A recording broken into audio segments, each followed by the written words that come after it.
Ward number 14માં છેલ્લા 5 વર્ષથી ગટર અને પાણી ભરાવાની સમસ્યા આજ દિન સુધી કોઈ નિરાકરણ આવ્યું નથી. વોર્ડ નંબર 14માં આવેલ દાંડિયા બજાર કાકા સાહેબના ટેકરા પાસે ગટર ભરાવાની અને પાણી ભરાવાની સમસ્યા અવારનવાર ઊભી થાય છે, પરંતુ આજ દિન સુધી કોઈ નિરાકરણ આવ્યું નથી. આજે ભાજપના અને કોંગ્રેસના કાઉન્સિલરો આમને સામને આવી પહોંચ્યા. વિસ્તારની સમસ્યા જોવા માટે સાથે સાથે અધિકારી પણ આવી પહોંચ્યા. અધિકારીનું કહેવું છે કે વહેલામાં વહેલી તકે આ સમસ્યાનું નિરાકરણ થઈ જશે. ધારાસભ્ય દ્વારા પણ નવી લાઈન નાખવા માટે ફાળવણી કરવામાં આવી છે, છતાં પણ કોઈ કામગીરી થઈ નથી. હવે જોવાનું એ છે કે વિસ્તારની સમસ્યાનું નિરાકરણ ક્યારે આવશે. આ વોર્ડ નંબર 14નો કાકા સાહેબના ટેકરાનો વિસ્તાર છે, ખારમોલ્લા વિસ્તાર છે ને ત્યાં વારે ઘડીએ ગટર ઉભરાવાની સમસ્યા થાય છે. તેને ધ્યાનમાં રાખીને વોટર પ્રોજેક્ટના ડ્રેનેજ પ્રોજેક્ટના કાર્યપાલક એન્જિનિયર, ઝોનના ડેપ્યુટી એન્જિનિયર અને તમામ સભાસદશ્રીઓ સાથે અમે ઉપસ્થિત છે અહીંયા.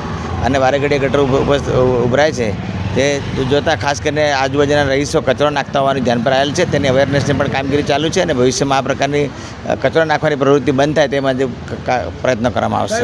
ગટરો ભરાય છે, કચરાથી ભરાય છે. ચોક્કસથી આ જે ખાસ કરીને 14 નંબરને સૌથી વધુ જે ગટરો ઉભરાય છે, ખાસ કરીને પ્લાસ્ટિક, પછી સેનેટરી નેપકિન વગેરે જાતના કચરો નાખતા હોય છે, કપડાં વગેરે નાખતા હોય છે. આગળ જઈને કોઈપણ જગ્યાએ ડ્રેનેજ ચોકઅપ કરે છે. એને ધ્યાનમાં લઈને સમગ્ર વોર્ડ નંબર 14ની અંદર સ્વચ્છતા ઝુંબેશની સાથે સાથે પબ્લિક અવેરનેસની પણ પ્રવૃત્તિ ચાલુ છે, જે આવનારા સમયની અંદર આમાં આપણને સફળતા મળશે એવું માની રહ્યા છે. ચોક્કસથી એટલે જ અમે અવેરનેસની કામગીરી કરી રહ્યા છીએ અને આ વિસ્તારની અંદર નાગરિકોને પણ સમજાય કે કચરા પેટીમાં નાખો, ડોર ટુ ડોરમાં નાખો, ગટરમાં નાખશો ને એવી ચોક્કસથી અમને સૂચના પણ આપવામાં આવી છે. ચોક્કસથી આ જે પાઇપ નાખવાની પણ કામગીરી હાથ પર છે, એ ટૂંક સમયમાં નખાશે. પણ એમાં જે અંદર જે પાઇપ નાખવામાં પ્રોબ્લેમ આવી રહ્યો છે એના કારણે નવું કંઈક ટેકનોલોજીથી પાઇપ નાખવાની કંઈક પ્રયત્ન અમારો ચાલુ છે. પણ દરમિયાનમાં નાગરિકોને પણ અમારી નમ્ર વિનંતી છે કે તમે કચરો કચરાપેટીમાં નાખશો.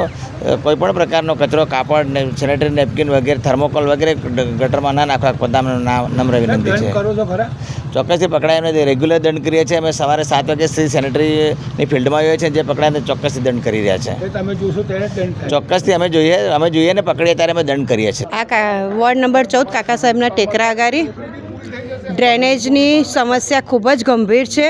2024-25માં સ્વર્ણિમ ગ્રાન્ટમાં કામ લીધેલું છે, કામ આવી ગયેલું છે, પણ જ્યારે પણ ખોદ્યું તો રબર જેવો કિચડ નીકળતો હતો. એના કારણે બંધ કરી દેવામાં આવેલું.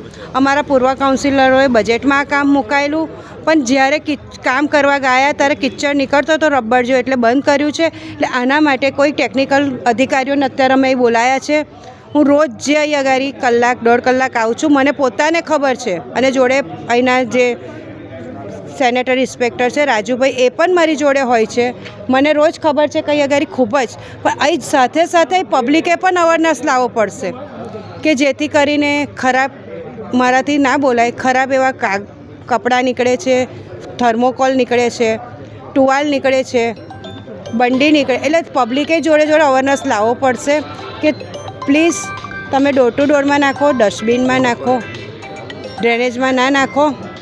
એટલે એ પણ છે ને જોડે જોડે આપણે લાવવું પડશે અવેરનેસ પબ્લિકને, અને પબ્લિક લાવશે જરૂર, કારણ કે અમુક પબ્લિકે તો જીની જારીઓ પણ મૂકી દીધી. દાંડિયા બજાર વિસ્તારમાં વોર્ડ નંબર 14નો વિસ્તાર છે. છેલ્લા ઘણા સમયથી ગટરની સમસ્યા છે.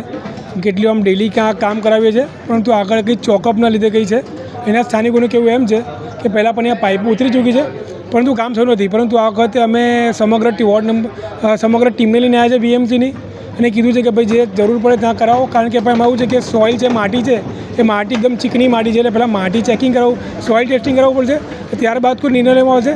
કારણ ગલી એકદમ સાંકડી છે. એટલે ગલી સાંકડી હોવાના કારણે જો ખોદાણ થાય ને કોઈનું મકાન ધરાય થાય ને કોઈ ઈજા થાય, એના કારણે બધું તપાસીને ચેક કરીને કામ થશે. પરંતુ નાગરિકોને ચોક્કસપણે કહીશું કે તમે નિશ્ચિત થઈ જાઓ, તમને આ વખતે એનું નિરાકરણ કામ માટે મળીને રહેશે. અને એવા પ્રયત્ન હાથ ધર્યા છે અને આગળ તમને 1 થી 2 મહિનામાં તમને એનું કાયમી નિકાલ મળી જશે. પબ્લિકના કામમાં ભાજપ કોંગ્રેસનો હોય, ઇલેક્શન ટાઈમે મતદાન હોય ત્યારે ભાજપ કોંગ્રેસ બરાબર છે, પરંતુ જ્યારે પબ્લિકના કામ હોય ત્યારે જો સાથે મળીને કામ કરે તો પબ્લિકના કામ થાય. અમારી ફરિયાદ છેલ્લા 10 દિવસથી આપી છે. તુવેર સાહેબને 10 દિવસથી કીધું છે કે ભાઈ આવો, પરંતુ આજે અનફોર્ચ્યુનેટ ભેગા થયા છે અને પબ્લિકના કામ થાય છે. તો સારું છે, પબ્લિકના જ કામ થઈ રહ્યા છે. આમાં કોઈ પક્ષનો સવાલ નથી. પ્રજાજનો સૌ નાગરિકો છે, આ જે કાઉન્સિલર છે પ્રજાના કામ માટે ચૂંટાયા છે.